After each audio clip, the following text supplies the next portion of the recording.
मीमांसा बाल साहित्य उत्सव, जो कि लगभग पिछले 3 वर्षों से लगातार किया जा रहा है विभाग की ओर से, और ये तीसरा बाल उत्सव है, मीमांसा बाल उत्सव।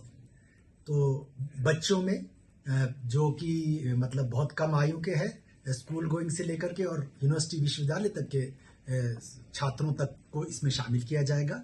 बच्चों के मन में जो साहित्य से जुड़ी बातें हैं, जो उनमें सृजनशीलता है, जो उनमें साहित्य के प्रति लगाव है, उसको एक्सप्लोर करने के लिए और उसके साथ जुड़ने के लिए उनके साहित्य के बारे में उनके क्या विचार है, सृजनात्मकता को वो किस तरह से देखते हैं, इन चीज़ों को लेकर के ये जो मीमांसा बाल उत्सव है, मीमांसा बाल साहित्य उत्सव है, इसका आयोजन विभाग कर रहा है। इसमें हमारा सहयोग कर रहा है कीकली ट्रस्ट, जिसकी अध्यक्षा है वंदना भागड़ा, हमारे साथ बैठी हैं, अभी हम इनका भी स्वागत करते हैं। और ये एक बहुत अच्छा कार्यक्रम होगा क्योंकि इसमें पूरे देश के जो नामचीन साहित्यकार हैं और कलाकार हैं वो आ रहे हैं इसमें, और वो बच्चों के साथ, हिमाचल के बच्चों के साथ उनका इंटरेक्शन होगा और साहित्य पे, कला पे और संस्कृति पे उनका बच्चों के साथ इंटरेक्शन होगा।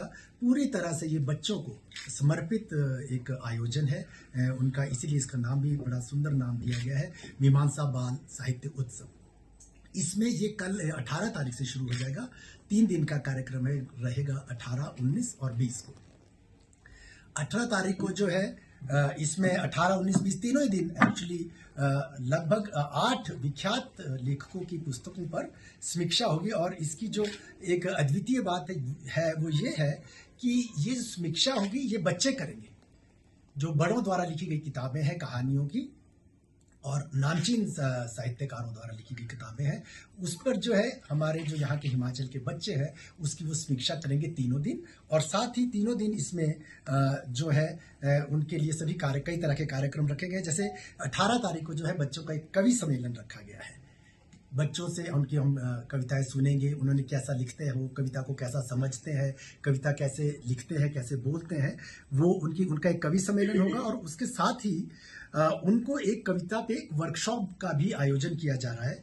जो वर्कशॉप उनकी होगी वो दिनेश शर्मा जो है हमारे कवि हैं यहाँ के, और मीनाक्षी फेत पॉल मैम है, वो उस वर्कशॉप को लेंगी। 18 तारीख को होगी वो वर्कशॉप, उसमें बच्चों का कवि सम्मेलन भी रहेगा और उनकी वर्कशॉप भी होगी। और 18 तारीख को ही एक आर्ट कंपटीशन भी जो होगा, कला का कंपटीशन होगा बच्चों का, सभी बच्चों का, और उसमें भी एक वर्कशॉप होगी। जो देश की नामी ग्रामी प्रिया कुरियन जो एक आर्टिस्ट हैं वो आ रही हैं, वो वर्कशॉप लेंगी बच्चों की, जिससे बच्चे बहुत लाभान्वित होंगे। जो आर्ट की तरफ आर्ट में काम कर रहे हैं या आर्ट की तरफ जुड़ना चाहते हैं, उनके लिए एक बहुत सुनहरा अवसर जो है रहेगा। इसी प्रकार 19 तारीख को स्टोरी टेलिंग, कहानियां जो है बच्चों की जो होगी, बच्चों द्वारा लिखी गई कहानियां होगी, कहानियां या एक्चुअली उस पर वर्कशॉप होगी। और वो वर्कशॉप लेंगी हमारे उषा बांदे मैम हैं, यहाँ पे साहित्यकार हैं, हिमाचल की हैं और उनका नामी ग्रामी साहित्यकार है। वो स्टोरी टेलिंग पे वर्कशॉप जो है लेंगी 19 तारीख को।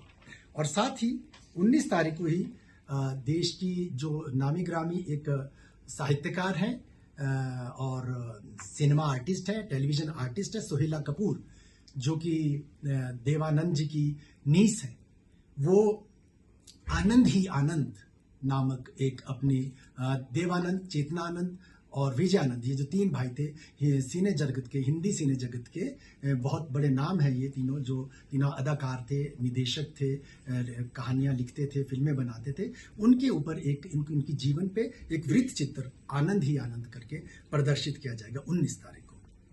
इसी प्रकार 20 तारीख को एक बहुत बड़ा अवसर है जहां पर बच्चे मिलेंगे देश के एक विख्यात पौराणिक कथाकार देवदत्त पटनायक जी से। वो 20 तारीख को आएंगे, जिस दिन इस कार्यक्रम का समापन भी होगा। उन्होंने एक स्पेशल सेशन रखा है बच्चों के साथ इंटरेक्शन का। वो बच्चों से बहुत सारी बातें साझा करेंगे, हमारी पौराणिक कथाओं की, हमारे पौराणिक कथाओं में क्या लिखा गया है, हमारे ग्रंथों में क्या लिखा गया है, उससे लेकर के, और बच्चों के साथ वो बात करेंगे और बच्चों के अभिभावकों के साथ भी बात करेंगे। इस प्रकार 3 दिनों तक ये बच्चों के लिए उनकी सृजनात्मकता को दिखाने का एक बहुत अच्छा अवसर उनके लिए रहेगा और मैं ये उम्मीद करता हूँ कि ये बहुत अच्छा कार्यक्रम एक होने जा रहा है और मुझे लगता है कि इससे जो हमारे प्रदेश के बच्चे हैं, चाहे वो नर्सरी, कॉलेज, स्कूल गोइंग है, कॉलेज गोइंग है या यूनिवर्सिटी गोइंग तक के भी जो स्टूडेंट्स हैं वो लाभान्वित होंगे और डेफिनेटली वो आनंदित भी होंगे।